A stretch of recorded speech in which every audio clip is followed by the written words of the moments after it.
Em 1926, o Brasil funcionava de acordo com a política do café com leite, que era basicamente um revezamento de presidentes entre São Paulo e Minas Gerais. Esse esquema funcionou perfeitamente durante 36 anos. Até que o presidente Washington Luiz decidiu estragar tudo. Ele indicou outro paulista como interventor, Júlio Prestes. Assim ele estava irrompendo a política do café com leite. Já que, segundo a lógica, já era hora de nomear um sucessor mineiro.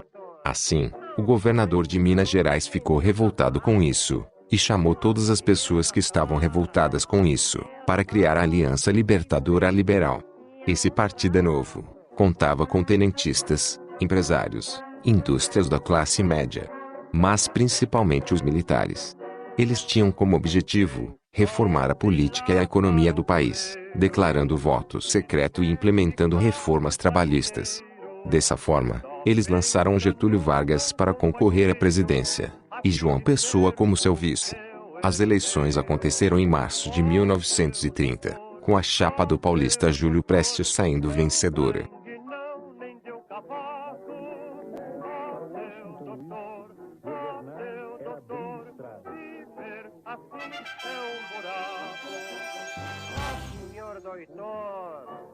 Senhor doutor, não zangue, não dê nem o cavaco. Ó, senhor doutor, viver assim é um buraco.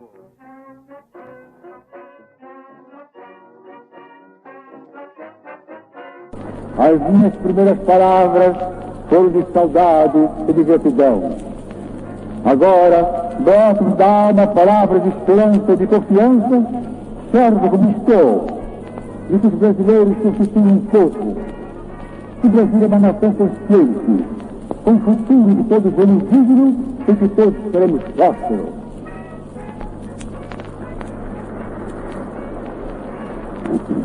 São estes os sinceros votos de quem quer retomar o seu lugar junto à família, no seu mais antigo membro e no seio da pátria, o seu modesto posto de simples cidadão.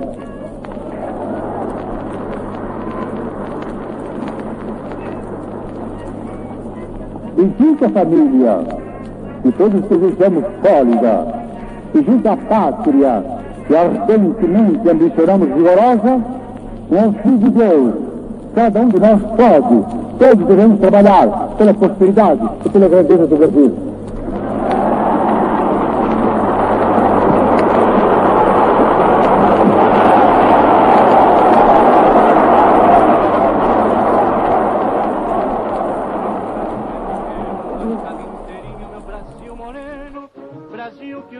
Em 26 de julho de 1930, João Pessoa, vice de Getúlio Vargas, foi morto, e o responsável pelo seu crime foi Duarte Dantas, seu adversário político, que era um advogado, jornalista, apoiado pelos coronéis. O governo federal acabou como culpado pelo atentado. A partir daí, os participantes da Aliança Liberal ficaram revoltados, criando uma rede de contatos militares para depor Washington Luiz. Dessa forma, em 1930 eles ajudaram Getúlio Vargas a realizar um golpe de Estado, e assim se tornaram o próximo presidente. Esse acontecimento ficou conhecido como Revolução de 1930, e deu início à Era Vargas. A partir daí, se iniciou o governo provisório, onde Vargas tinha o objetivo de centralizar o poder em si, com o apoio dos seus amigos tenentes, e reformar o modelo político brasileiro, para que nenhum oligarca encostasse no poder novamente.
Getúlio Vargas anulou a Constituição de 1881 e simplesmente expulsou os governadores de estado, colocando no lugar deles as pessoas em que ele mais confiava, os interventores. Para evitar a queda no grão, Vargas ordenou que queimasse o que fosse produzido em excesso. Foram 78 milhões de sacas de café, quantidade suficiente para garantir o consumo mundial do produto durante 3 anos. Mas Getúlio Vargas era inteligente. Ele já sabia que o café estava em decadência, por isso começou a investir pesado na industrialização, com o objetivo de substituir as exportações. Ou seja, para ele parar de exportar dos gringos e comprar um produto industrializado brasileiro, alimentando o mercado brasileiro ao invés de tirar o dinheiro do país. Nesse tempo, a oligarquia estava revoltada com Getúlio Vargas. Os paulistas tinham perdido todo o poder com a entrada do interventor que era militar, e não estava se importando com a elite cafeeira.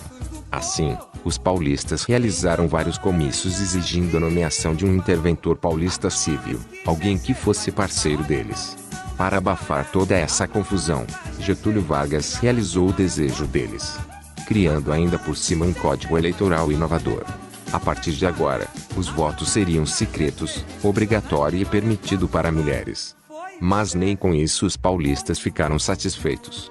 Eles exigiam uma constituição nova, já que naquele momento não tinha nenhuma constituição, e novas eleições imediatas.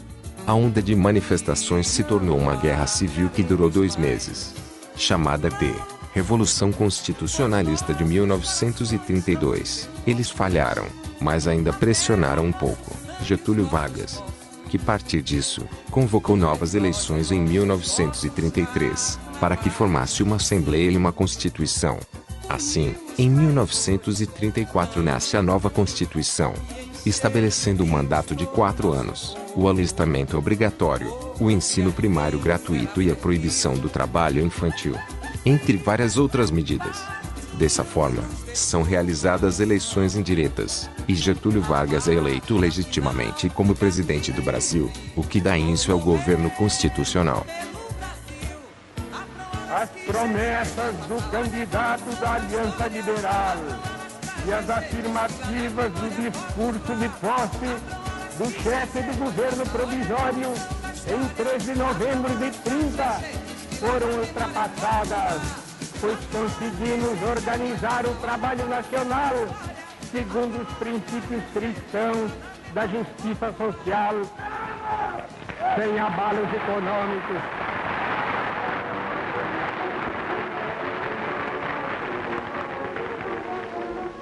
O trabalhador brasileiro possui hoje o seu Código de Direitos, a sua Carta de Emancipação Econômica.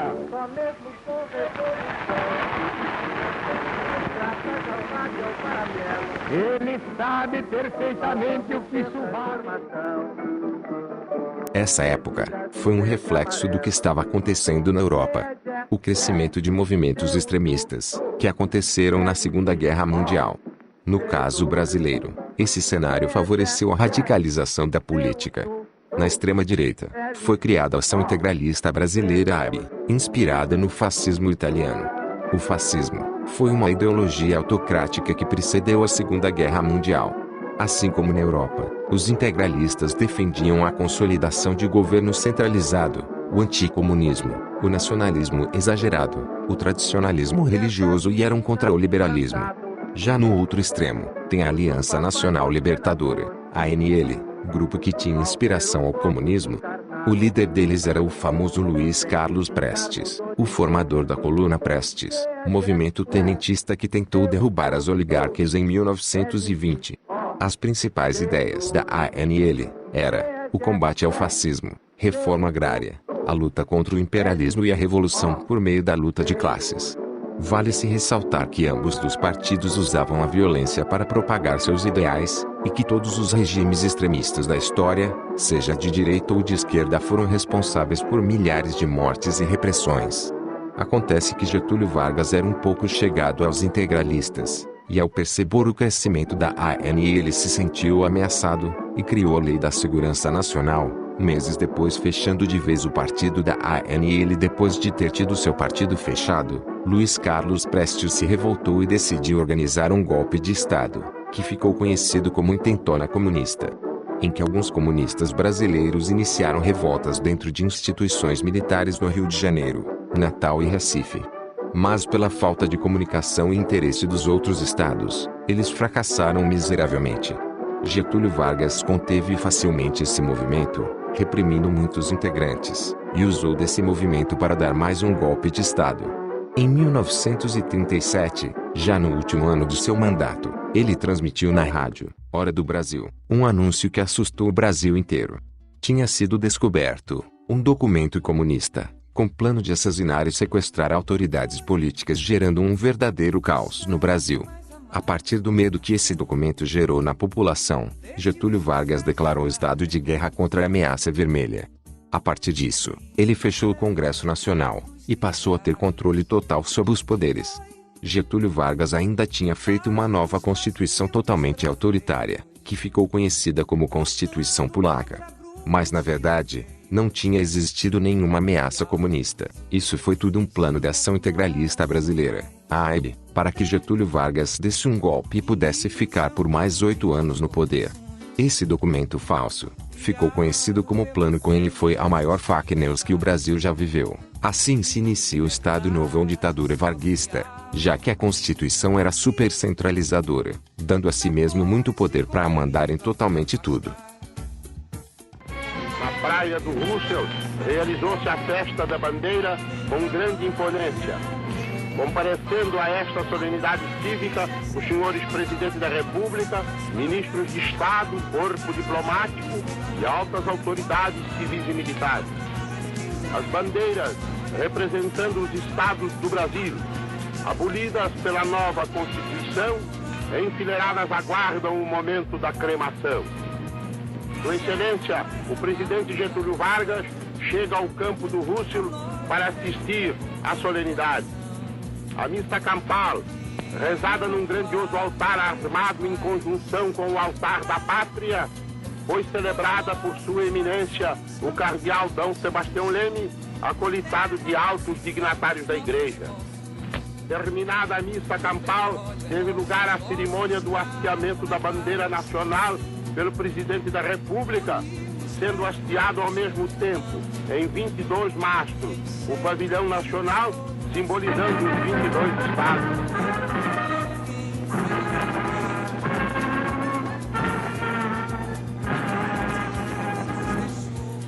Em uma pira é feita a cremação das bandeiras estaduais. Temos motivos de sobra para encarar os dias futuros com otimismo e confiança. Atravessamos períodos difíceis no passado, com as forças dispersas e malbaratadas, as rivalidades regionais e as instituições inadequadas fomentavam a desorganização política e administrativa.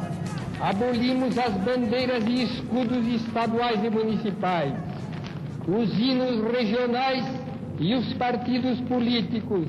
Tudo isso se fez visando consolidar a unidade política e social do Brasil, e numa época em que tais medidas pareciam temerárias. A partir do golpe, Getúlio Vargas acabou com as eleições e os partidos políticos, nomeando de novo interventores para cada estado, só as pessoas de sua confiança. Dessa forma, diminuindo a autonomia federativa. Getúlio Vargas também concedeu vários direitos trabalhistas, movimento em que ficou conhecido como populismo, que aconteceu de forma parecida na Argentina. Entre as medidas populistas, estava a criação entre o salário mínimo, da carteira de trabalho e da justiça trabalhista. Getúlio Vargas também garantia apoio a empresários e banqueiros, que enriqueciam seu governo. Por isso, Getúlio Vargas era chamado de pai dos pobres e mãe dos ricos.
Trabalhadores do Brasil,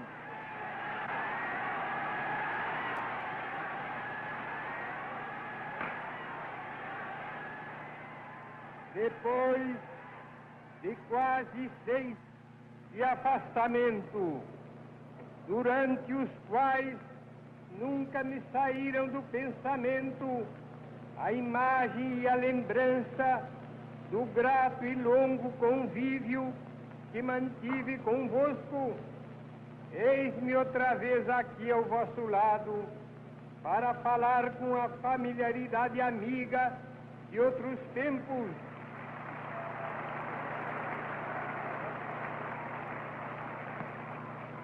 E para dizer que voltei a fim de defender os interesses mais legítimos do povo e promover as medidas indispensáveis ao bem-estar dos trabalhadores.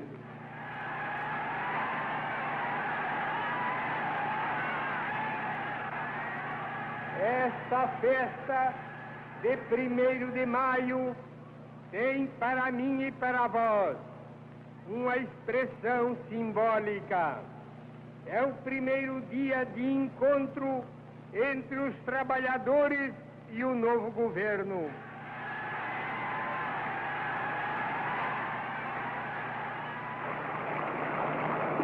E é com emoção que retorno ao vosso convívio neste ambiente de regozijo e de festa nacional, em que nos revemos uns aos outros a céu aberto, em que o governo fala ao povo de amigo para amigo, na linguagem simples, leal e franca com que sempre vos falei.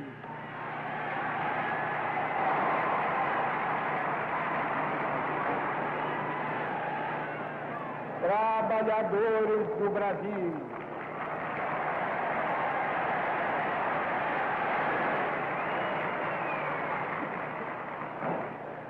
não me elegi sob a bandeira exclusiva de um partido, e sim por um movimento empolgante e irresistível das massas populares.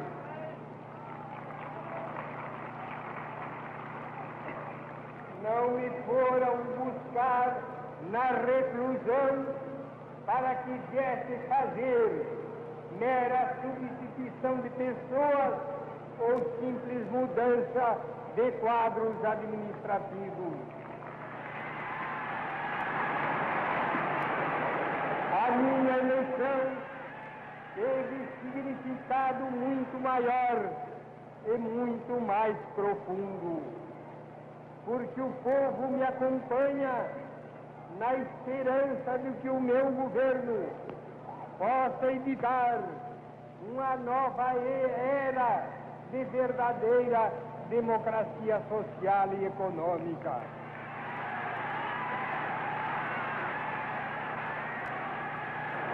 E não apenas para emprestar o seu apoio e a sua solidariedade, a uma democracia meramente política que desconhece a igualdade social.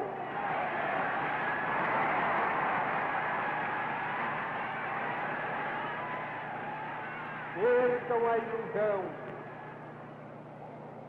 Os que pretendem separar-me do povo ou separá-lo de mim.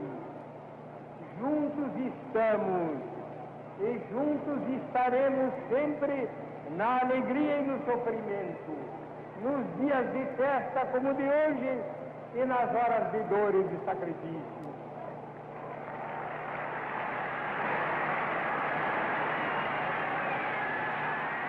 E juntos havemos de reconstruir um Brasil melhor, onde haja mais segurança econômica, mais justiça social, melhores padrões de vida e um clima novo de segurança e bem-estar para este bom e generoso povo brasileiro.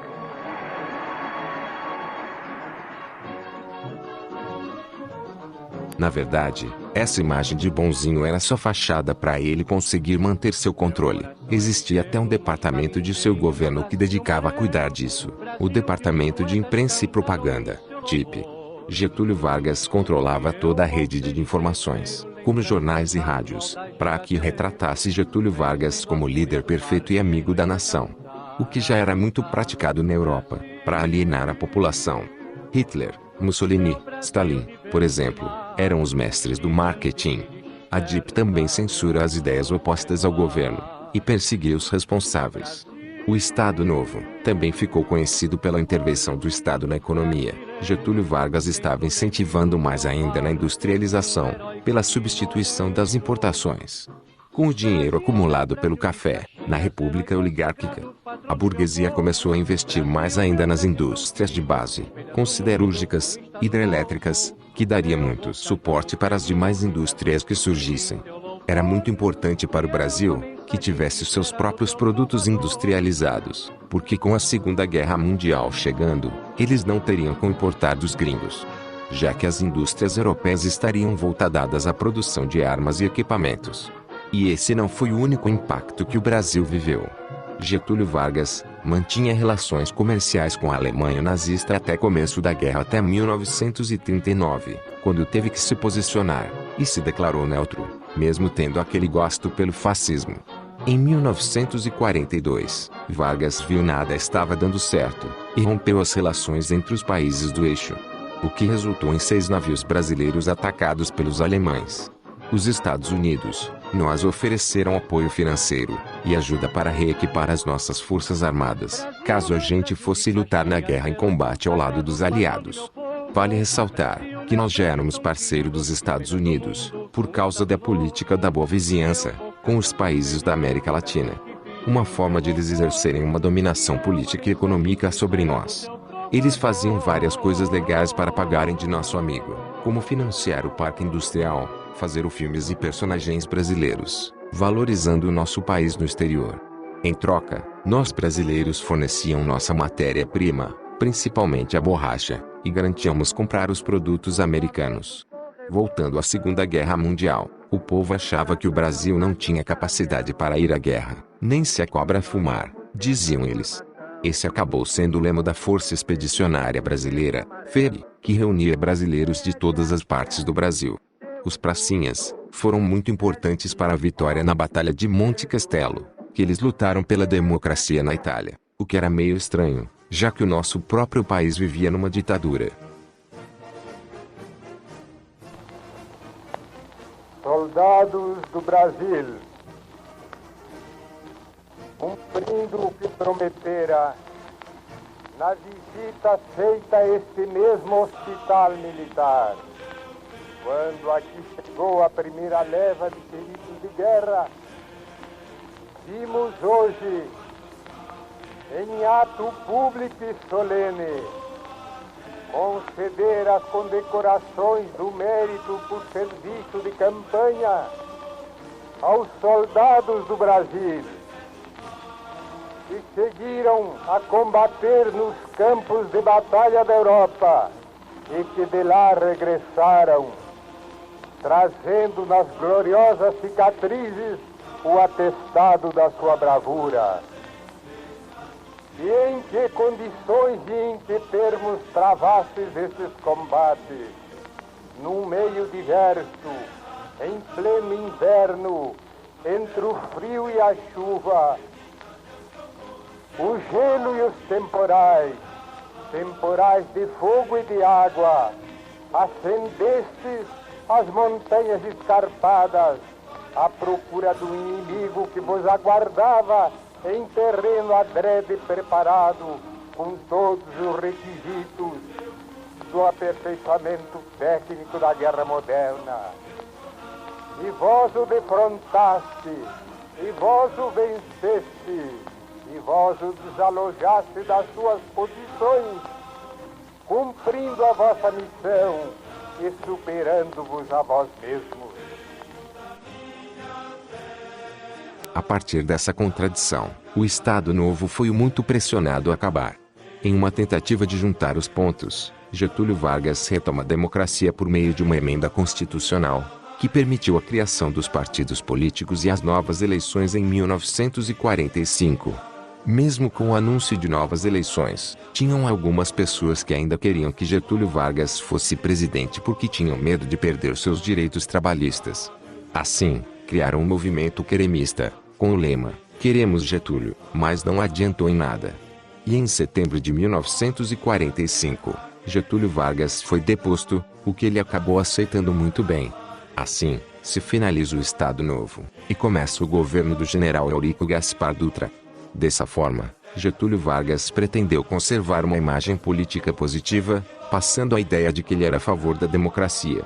Essa estratégia, e o amplo apoio popular, ainda renderam o segundo governo presidencial, dessa vez democrático em 1951 a 1954, na qual ele se suicidou. 3 anos depois da posse, uma grave crise política agitava o país. Todos ansiavam por uma solução honrosa que trouxesse também tranquilidade à nação. Tudo parecia caminhar para esse fim. Depois de 64 horas de inquietação, a cidade já repousava cheia de esperanças, certa de que os problemas e os desentendimentos houvessem sido superados, quando uma notícia dramática emocionou mesmo os corações mais frios. Pusera termo à vida do presidente Vargas.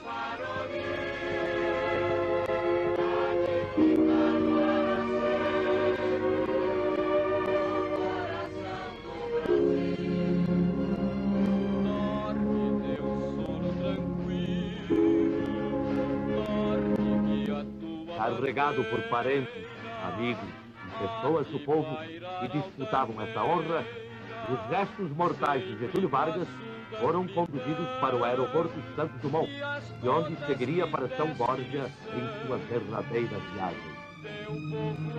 O cortejo fúnebre avançava lentamente. Pelo acompanhamento, pelo vulto e pela emoção, constituiu um acontecimento único na história do país.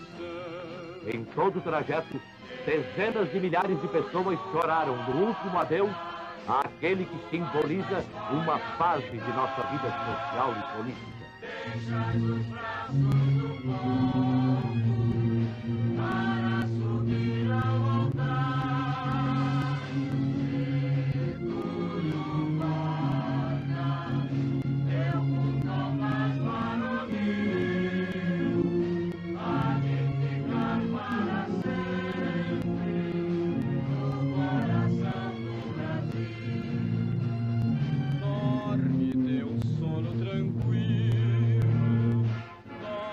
O sepultamento em São Borja foi doloroso para todo o país.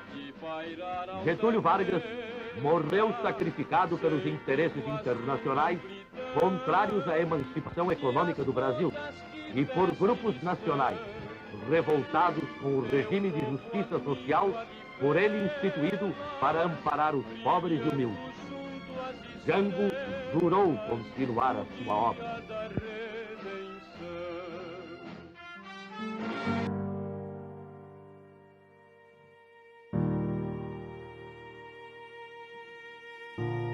Eu deixo a sanha dos meus inimigos o legado da minha morte. E levo o pesar de não ter podido fazer por este bom e generoso povo brasileiro, principalmente pelos mais necessitados, todo o bem que eu pretendi, sabe?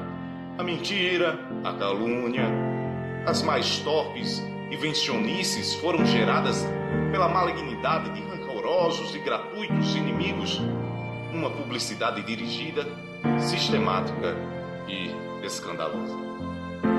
Acrescenta-se a fraqueza de amigos que não defenderam nas posições que ocupavam, a felônia de hipócritas e traidores a quem beneficiei com honras e merces, a insensibilidade moral de sicários que entreguei à justiça, contribuindo todos para criar um falso ambiente na opinião pública do país contra a minha pessoa. Se a simples renúncia ao posto a qual fui levado pelo sufrágio do povo me permitisse viver esquecido e tranquilo no chão da pátria, de bom grado eu renunciaria. Mas tal renúncia daria apenas ensejo para com mais fúria perseguirem-me e humilharem. Querem destruir-me a qualquer preço. Tornei-me perigoso aos poderosos do dia e às castas privilegiadas.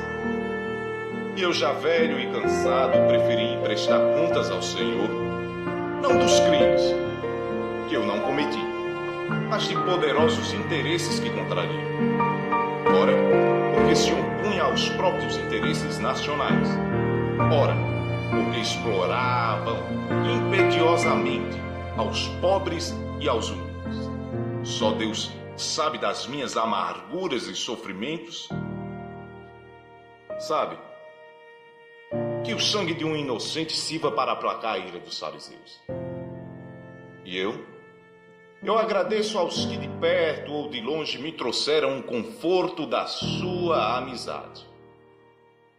E o mais importante, a resposta do povo virá mais tarde.